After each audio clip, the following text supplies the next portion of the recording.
Assalamualaikum warahmatullahi wabarakatuh. Perkenalkan, nama saya Adelia Putri Bahari selaku mahasiswi reguler C Program Studi Manajemen Fakultas Ekonomi dan Bisnis di Universitas Pamulang, kelas 02 SMJE 013. Yang terhormat kepada Bapak Joko Prasetyo selaku dosen pengampu dan teman-teman yang saya cintai. Pada video ini, saya buat untuk memenuhi tugas ulangan akhir semester pada mata kuliah Sumber Daya Manusia. Kali ini, saya akan membahas permasalahan kasus pada PT Ruyung Karya Mandiri dan perusahaan minuman soda yang terkenal yaitu Coca-Cola. Pembahasan kasus yang pertama yaitu pada PT Ruyung Karya Mandiri. PT Ruyung Karya Mandiri ini bergerak di dalam penyaluran tenaga kerja ke luar negeri atau outsourcing. Beberapa negara seperti Australia, Malaysia, Singapura, Dubai, dan saat ini Korea pun telah menjalin kerjasama dengan perusahaan ini. Pak Asnawi selaku HR di PT Ruyung Karya Mandiri menyampaikan bahwa banyak masalah yang ia hadapi terkait dengan hubungan kepegawaian, diantaranya banyak karyawan yang pindah kerja, dan terkadang beliau merasa sangat kewalahan dengan memperkerjakan karyawan baru karena karyawan tersebut harus mulai mempelajari segala sesuatu dari awal. Dan menurut beliau, hal tersebut dapat menjadi masalah besar ketika perusahaan sedang mendapatkan permintaan pengiriman tenaga kerja. Selanjutnya, masalah yang umum kerap kali terjadi adalah upah atau gaji yang sering kali dinilai terlalu rendah. Dan yang terakhir yaitu konflik yang sering terjadi antara staf asing yang ditempatkan oleh perusahaan yang menjalin kerjasama dengan PT Ruyung Karya Mandiri dengan pegawai setempat. Beberapa karyawan mengaku bahwa terkadang perbedaan budaya kerap kali menimbulkan permasalahan. Untuk mengatasi hal tersebut, perusahaan tak selalu harus menaikkan gaji, tetapi dapat diganti dengan memberikan kebebasan kepada karyawan untuk dilibatkan dalam pengambilan keputusan pekerjaannya sendiri, serta memberi jaminan kesehatan atau pendidikan sebagai bentuk fasilitas dari perusahaan.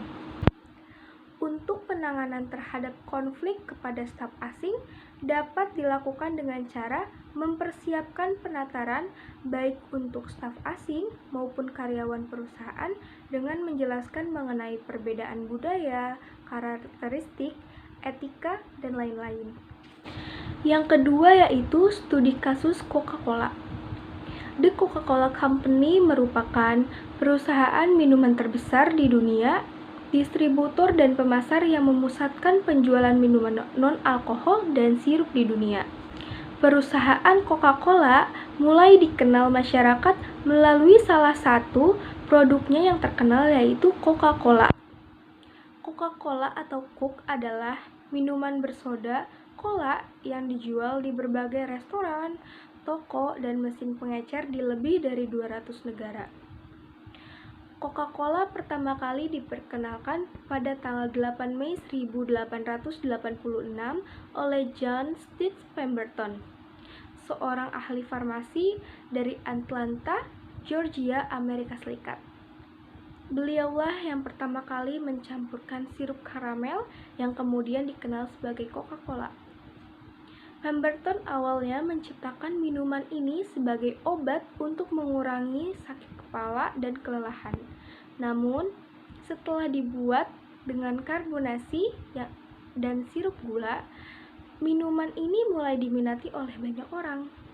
Filosofi Coca-Cola adalah berpikir global dan bertindak lokal, yang menggambarkan mentalitas manajemen Coca-Cola.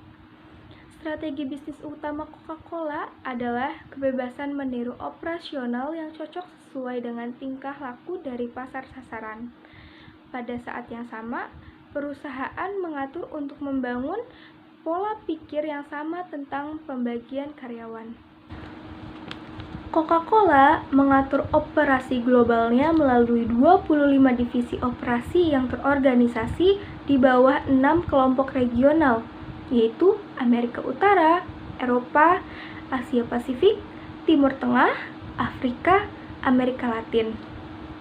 Fungsi perusahaan manajemen sumber daya manusia adalah menyatukan semua divisi yang berbeda ke dalam keluarga Coca-Cola.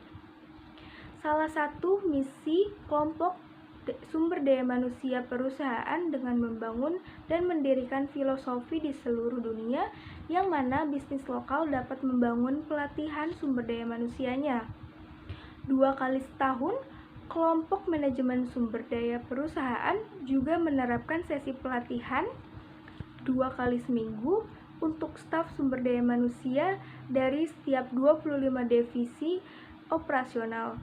Sesi ini memberikan gambaran dari filosofi manajemen sumber daya manusia perusahaan dan membicarakan bagaimana bisnis lokal dapat mengartikan filosofi itu pada kebijakan manajemen sumber daya manusia. Coca-Cola menemukan bahwa pembagian informasi adalah salah satu keuntungan yang baik dari membawa manajemen sumber daya manusia profesional secara bersama-sama. Sesi ini menyediakan sarana untuk manajemen sumber daya profesional berkomunikasi dan belajar satu sama lain dan memfasilitasi tukar informasi yang cepat dari inovasi dan alat nilai-nilai manajemen sumber daya manusia dari regional ke regional. Sebanyak mungkin, Coca-Cola menjalin hubungan antara staf operasionalnya dengan staf lokal. Menurut seorang eksekutif senior, mengatakan bahwa kami mencoba membatasi jumlah dari expatriate di suatu wilayah karena umumnya orang lokal mempunyai persiapan yang lebih baik untuk melakukan bisnis di tempat lokasi mereka sendiri. Bagaimanapun, expatriate lebih dibutuhkan karena 2 alasan utama, yaitu untuk mengisi kebutuhan skill yang spesifik yang mungkin tidak ada di beberapa lokasi. Yang kedua, dengan menggunakan expatriate untuk meningkatkan kemampuan dasar mereka sendiri.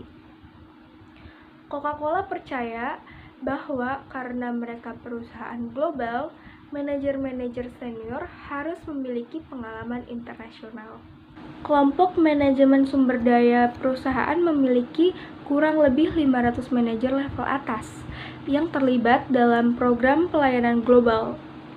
Karakter dari manajer Coca-Cola ini sebagai seseorang yang memiliki pengetahuan atas beberapa pengalaman mereka di lapangan, ditambah pengetahuan tentang perusahaan, dan dapat melakukan 2 hal di suatu lokasi internasional.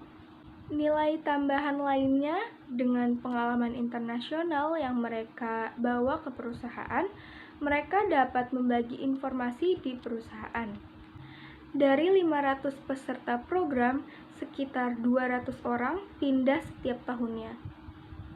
Untuk mengurangi biaya transfer untuk karyawan, Coca-Cola memberikan program pelayanan global yaitu Sistem Kompensasi Dasar Amerika, di mana mereka dibayar menurut standar gaji dari Amerika, berlawanan dengan standar gaji yang ditetapkan di negara di mana mereka ditempatkan.